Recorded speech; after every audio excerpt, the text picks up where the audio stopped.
A new study on black males in public education titled Yes, We Can. It shows 47% of African American males graduating from high school compared to 78% of white male students getting their high school diplomas. The study also looks at possible solutions to closing that gap. Joining me now from New York, John Jackson, President and CEO of the Schott Foundation for Public Education, the organization that conducted the study, and Jeffrey Canada, who heads the Harlem Children's Zone. Gentlemen, we need some your wisdom, your smarts.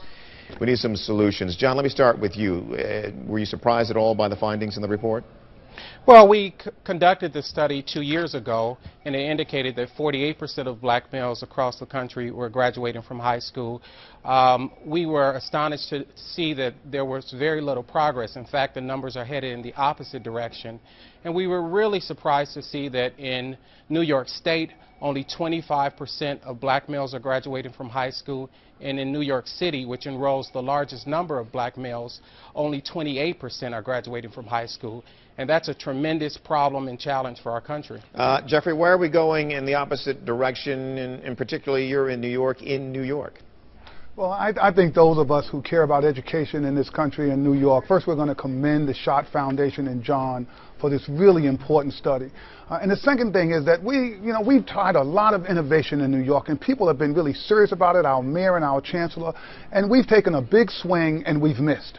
And we've just got to accept that, that we swung hard and we've missed. We've got to go back to the drawing table. We've got to push innovation. We've got to make sure that we use the highest standards and that we start September saying, what is it we're going to do different that's going to drive these numbers forward? This is a real crisis, and we can't put our heads in the sand. I know the chancellor, I know the mayor won't put their heads in the sand, but we need everybody at the table saying, this thing has to change, and we've got to come up with a better, more strategic plan to improve these numbers. Jeffrey, honest people working on this, a swing and a miss. Why? What is going on here? Why does this feel a bit intractable? Part of what I think is going on, there's these sort of two big theories in education.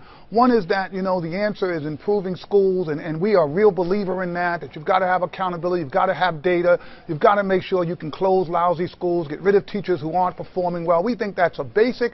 And there's another sort of theory that says you also have to surround certain kids, not all, with wraparound support so that those young people will be able to not only have good schools but get the other supports they need. We believe in both things, and we think that the president in the race to the top really focused on schools, but in Promise Neighborhoods he focused on schools plus community, and we think that in some places that's got to be the answer, that it's schools increasing the performance of schools, but at the same time thinking about how we bring real supports to children and their families who are struggling so that we are able to level the playing field for those kids. And John, how important is it to close this achievement gap for underperforming young people?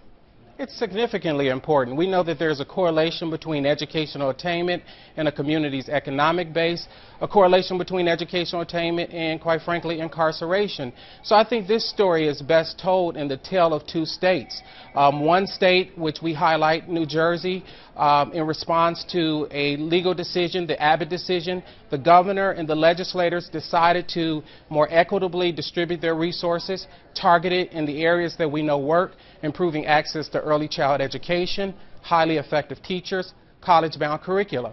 Well, you come right across the bridge, and New York was faced with the same challenge in the campaign for fiscal equity, and the governors and legislators did not keep the promise. Instead, they fired teachers, they closed schools, and now we see that the results are indicating that only 25% of black males are graduating across the state, only 28% in the city, and if this is any predictor for our future, only 9% of New York City's 8th graders are proficient or above in 8th grade reading. And that's a national assessment test that students across the country take. Gentlemen, to both of you, do you believe mentoring is part of a key aspect of a solution here?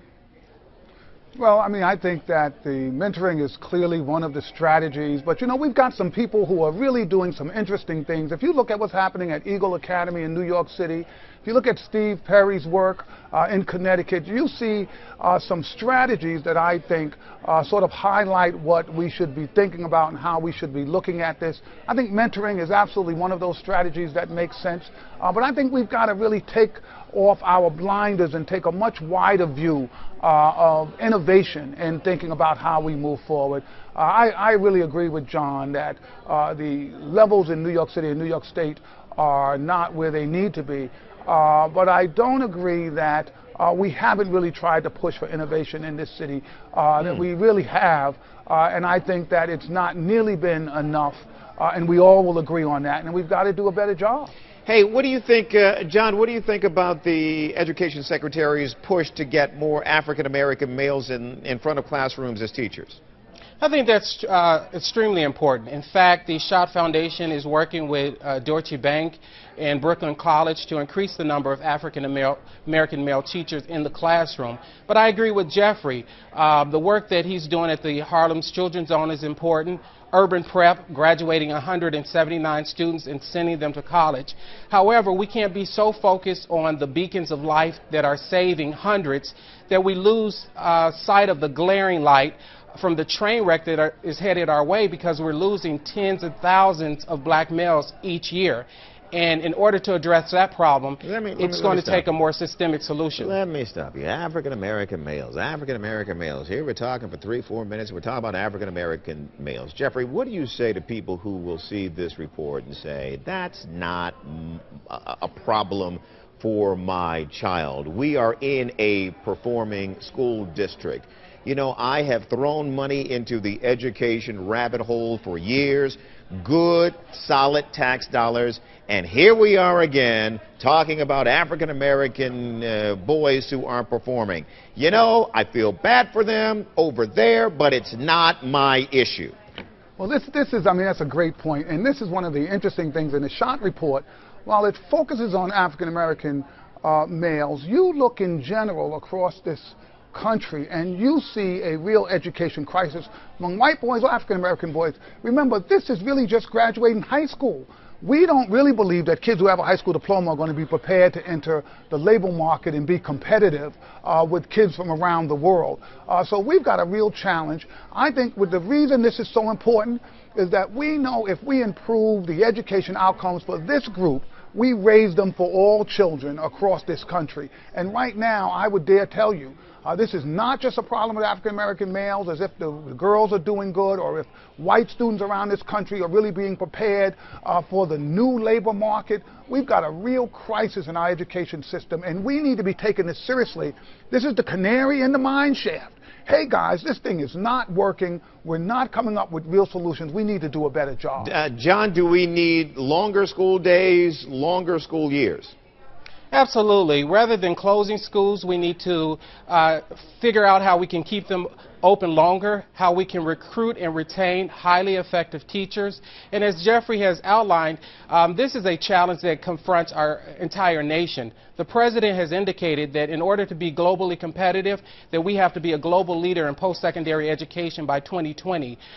With 47% of black males not graduating, we're not providing them the opportunity to learn to stay on that trajectory. Jeffrey, last word to you on this. Well, look, this is something, and I just want to put all my cards on the table on this.